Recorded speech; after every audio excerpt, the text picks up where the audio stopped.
5 Israeli border police officers were wounded in a gun battle with terrorists in Tulkarem. The battle erupted during an IDF anti-terror operation in the Sumerian town, and ILTV Steve Leibovich has more. 5 Israeli border police officers were wounded by a grenade during a gun battle with terrorists during an operation in Tulkarem early this morning. 3 of the wounded were reported in serious condition, and 2 were moderately injured. The combined IDF Border Police and Yamam Undercover Police Unit was operating in Tulkarem when they fell under attack. During the fighting, Al-Aqsa Martyrs Brigade terrorists targeted Israeli troops with gunfire and makeshift bombs. The Israeli forces returned fire and scored direct hits. According to the IDF, the injuries occurred as the soldiers were withdrawing when a fragmentation grenade was thrown, wounding the officers. The terrorists continued to fire as the security forces withdrew from the site. The border police issued a statement saying, "Our soldiers acted with courage and determination to counter terrorism in Judea and Samaria. We will continue to act to counter the terrorists and protect the citizens of Israel. Terrorists should know that those who try to harm our forces will get to them and close accounts." 20 U.S. Democratic senators sent a letter to President Joe Biden expressing both support and concerns about a possible Israel-Saudi normalization deal. The lawmakers raised concerns about both the Saudi human rights record and the Palestinian issue, and ILTV's Devo Klein reports. While expressing general support for a potential agreement between Israeli and Saudi Arabia normalization, 20 Democratic senators expressed concerns about any U.S. security guarantees or nuclear assistance the Saudis could receive. The letter is from senators in President Biden's own party and is a strong indication of obstacles the Biden administration could face in Congress if a U.S. brokered deal is reached. The agreement would open diplomatic ties between longtime foes, Israel and Saudi Arabia, but could also include the U.S. giving Saudi Arabia a potential defense pact, advanced weapons, and a civilian nuclear program. They wrote a high degree of proof would be required to show that a binding defense treaty with Saudi Arabia, an authoritarian regime which regularly undermines U.S. interest in the region, has a deeply concerning human rights record, and has pursued an aggressive and reckless foreign policy agenda, aligns with U.S. interests. Negotiations have been advancing toward a framework agreement, but U.S. officials caution that much work remains. In addition to issues relating to the Saudis, the letter tells Biden that any agreement should include meaningful provisions to preserve the option of a two-state solution to the Israeli-Palestinian conflict. And we're continuing with Israeli Communications Minister Shlomo Karhi made history by delivering a groundbreaking speech in Saudi Arabia, marking a historic moment as the first Israeli politician to address the nation. And ILTV's William Sharon heard it all. If you will, a vast digital highway, a conduit for huge amount of data connecting Asia and Arab countries to Europe, passing through Israel. This isn't just about data exchange. It is about a bridge between the East and West, a connection between diverse worlds. Through this, we are not only connecting countries, but also hearts and minds. Israeli Communications Minister Shlomo Karhi made history by delivering a speech in Saudi Arabia, marking the first time an Israeli politician has addressed the nation, despite the absence of diplomatic ties between the two countries. While discussing the future of postal services and expressing his intent to privatize them, Karhi also made a subtle reference to the ongoing U.S.-led efforts to normalize Israeli-Saudi relations, highlighting Israel's aspirations to strengthen ties with Arab neighbors. In a symbolic gesture, Minister Karhi held up a small optical fiber cable, representing the unity and connectivity that the future holds. He emphasized the significance of the India-Middle East-Europe economic corridor, which is set to pass through Israel, Jordan, the United Arab Emirates, and Saudi Arabia, laying the groundwork for Israeli-Saudi normalization. Referencing the 2020 U.S. brokered Abraham Accords, which led to normalization agreements between Israel and 4 Arab nations, Mr. Karhi highlighted the transformative power of nations coming together to pursue shared goals. This historic visit follows Tourism Minister Chaim Katz's recent trip to the kingdom, and this time, while expressing his hope for peace, Shlomo Karhi conducted his speech by extending a prayer in Arabic. So now, in the melodious cadence of my mother tongue, Tunisian, ربي يعيشكم ويخليكم، الله يبارك فيكم ويعطيكم الصحة والعافية والهناء والسلام بنا وبينكم. شكرا لكم والسلام عليكم ورحمات الله وبركاته. شكرا. Thank you.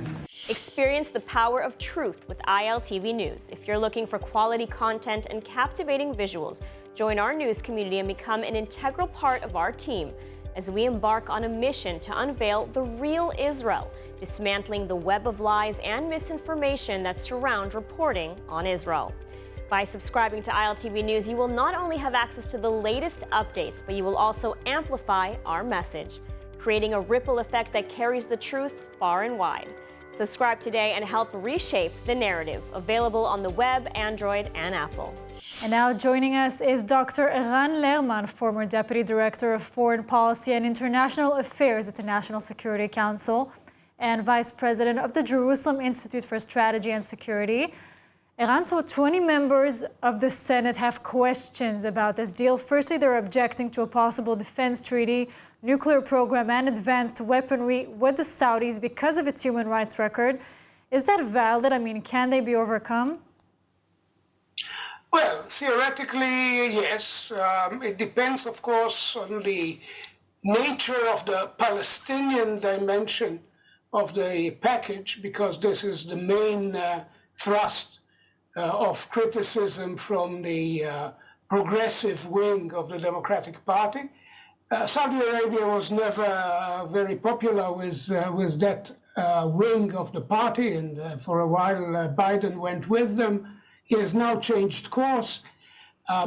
The key question, of course, is whether or not the Saudis will insist on a formal treaty that needs Senate ratification, in which case Biden will need, in any case, some Republicans, a significant number of Republicans to join.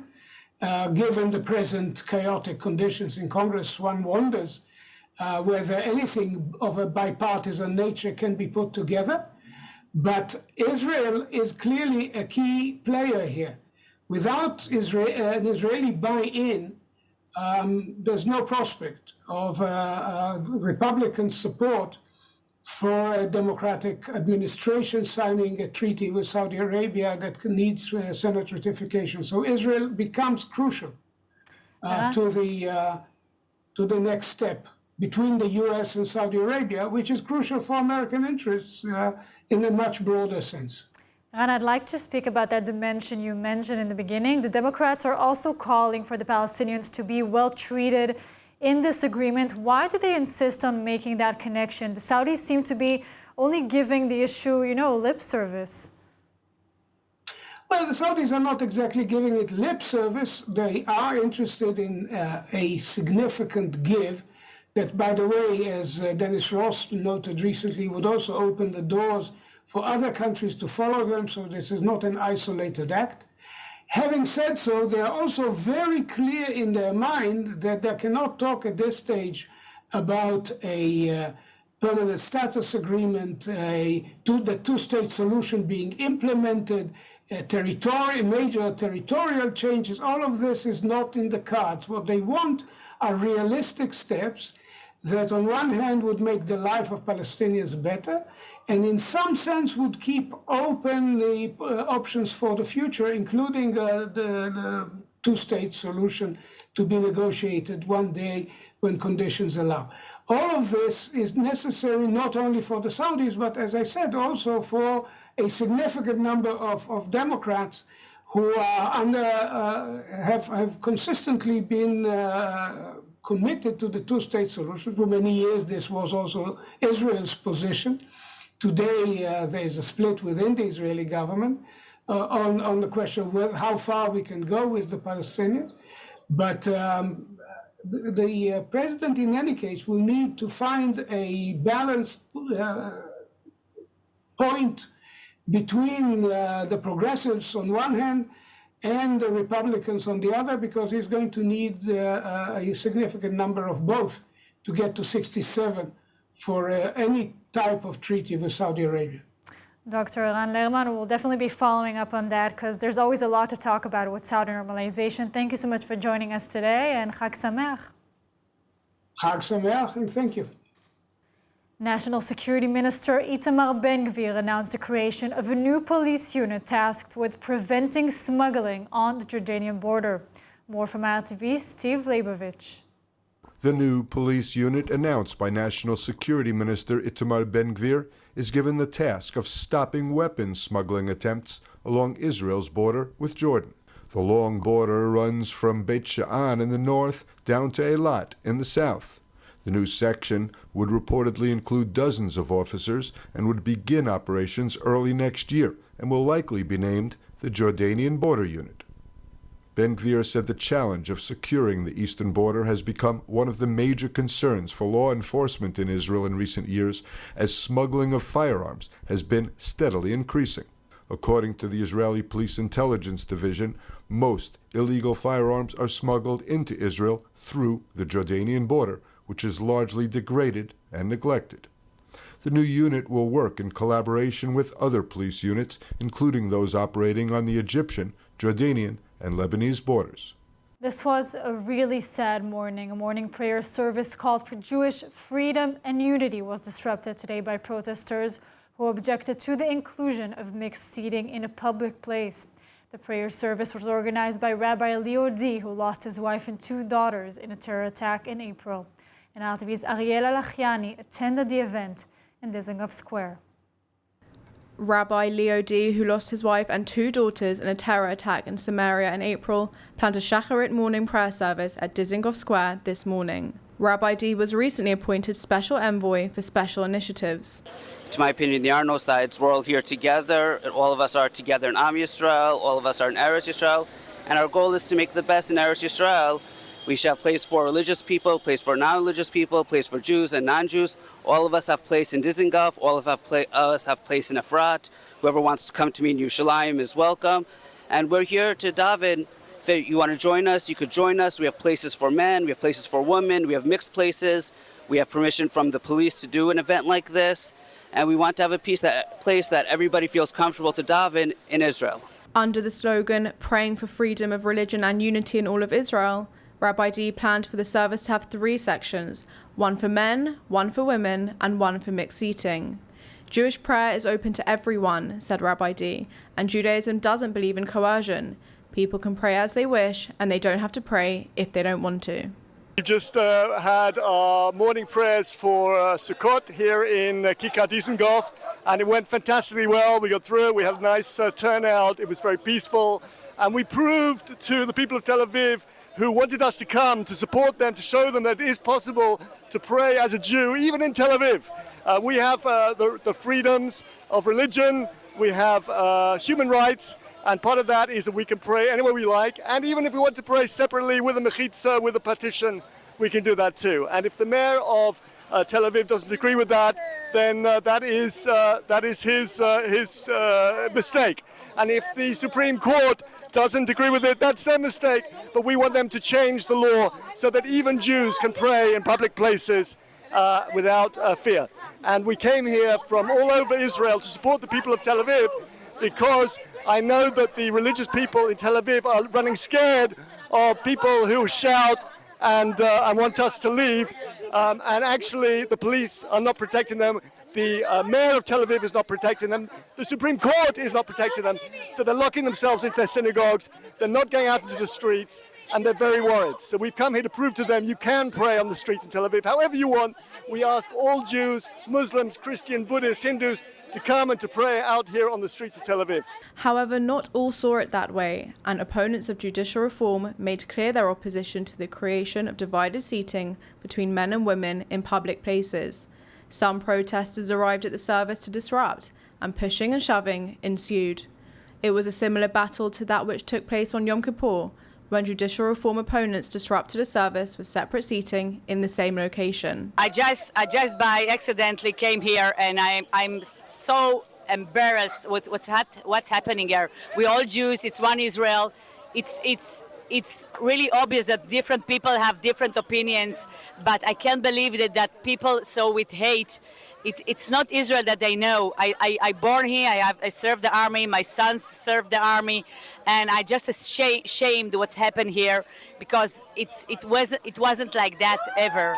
Rabbi D reinformed the importance that the message of tolerance be heard. And we know that separation of sexes is not a problem because we know that women do aerobics in the park, just women, and we haven't seen the mayor requesting that men join them. We've seen a strange religion that takes place on the beaches of Gordon, where you have a man and a woman, a mechitza, a separation, another man and a woman. That's called volleyball. Okay, so I'm here today in Tel Aviv because of what happened on Yom Kippur, which was very unfortunate and very disturbing. And as an Oleh Chadasha from Canada, I feel that it's my responsibility to stand up not just for myself, but for all Israelis. And yes, democracy is important. People keep saying democracy, democracy, and they want democracy, but only on their terms. They want their rights, but I shouldn't have my rights. For me, davening beside a mechitza is the only way I can daven. I wasn't really able to daven here today, and that's okay. I'll daven when I get home. But I just really want to say to all the people of Israel, it doesn't matter, to who I'm speaking. I'm speaking to everyone. I'm not speaking to a certain group. We love you, and Hashem loves you, and we should be one people. And if we're different, Baruch Hashem, we're different. But let's try to respect each other. And your rights shouldn't usurp my rights, and my rights must never usurp yours either. I just want peace.